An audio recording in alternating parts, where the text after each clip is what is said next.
Boring? Not our fault. No, that's our fault.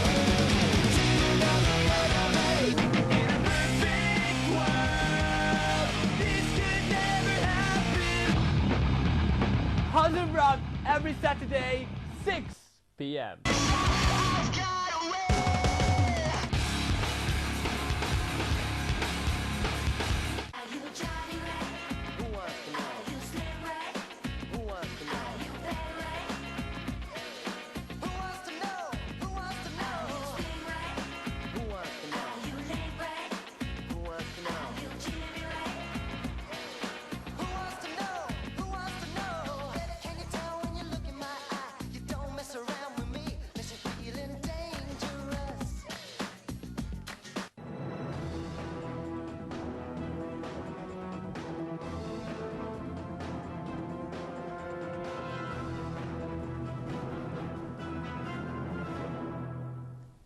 Welcome back. We are speaking to Mr. Satis Arnold. He's a construction management specialist on the recent project he's conducting in his visit to Sri Lanka with the Sri Lanka Institute of Advanced Technology, but he also is residing in Australia. So we've been touching on so many issues, and I just abruptly had to stop you when you were going to talk about the following from the examples of Taiwan about companies in Sri Lanka who is in IT, who has basically come from abroad, I guess. Indeed, indeed.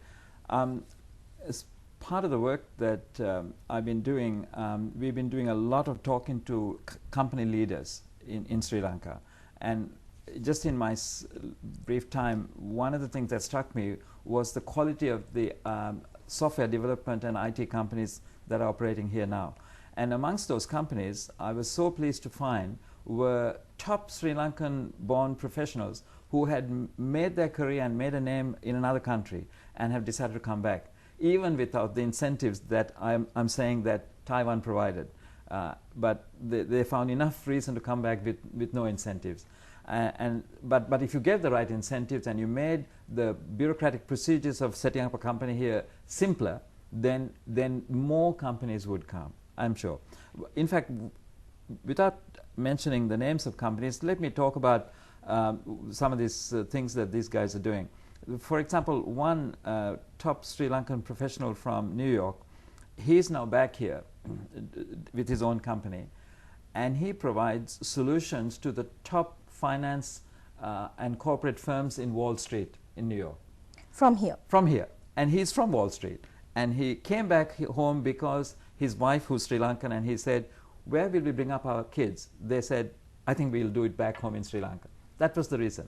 So they came here, they're raising a young family, and he set up the company here, and all his products go to clients in Wall Street. But the firm is in Colombo 3. Right, so that's a very good example. Indeed. Because we are also talking about getting our Sri Lankan community living abroad to look at Sri Lanka back again. Indeed. So are there any procedures that has been adopted actually by the government and also the corporate community, the industry, policy bodies, where what you said, like for example, where Taiwan established a science park, then the setting up the procedures, because those things will act as incentives. Is there policy dialogues that are taking place? Is there actually things happening? I'm sure there is. I mean, the Board of Investment was a major initiative of previous governments of Sri Lanka, which are ongoing, and I'm sure the central bank here would be looking at these sorts of issues, and Treasury and various government institutions and the government of cabinet ministers with the new government that will be formed after the 8th of April. I'm sure they will now, the conflict era is over, it's a fresh start. This will be a great opportunity to look at how do we attract all these people back, and I'm sure they're thinking about it. But and without knowing any of the details, but all I can say is let's do more like that. Let me give you just one more example as well, which is just a couple more which are great because they're so exciting. There's a, is it okay to mention a name? Yeah, that's fine. Yeah, okay. Now the guy I just mentioned previously was Sanat Fernando, from Wall Street. Then another guy is Ramesh Ranawala, and he's a young guy who has an IT degree from here, and he got a scholarship, I think, and went and did a PhD at Oxford, met a young Australian, and together they formed a company. Right. They're now exporting products back to America.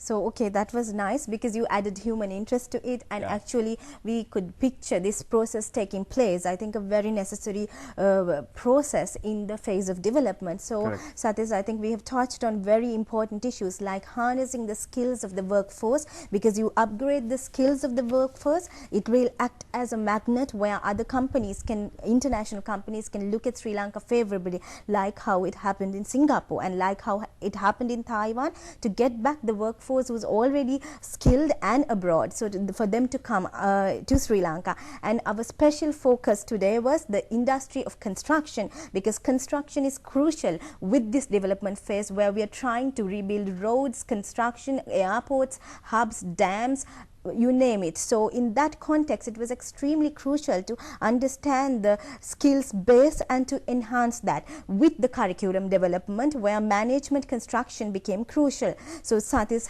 is on a visit to Sri Lanka to work with the Sri Lanka Institute of Advanced Technological Education, where they're working on embedding all these skills into the curriculum, where they can actually address the challenges and the issues the construction industry has been facing for the past years.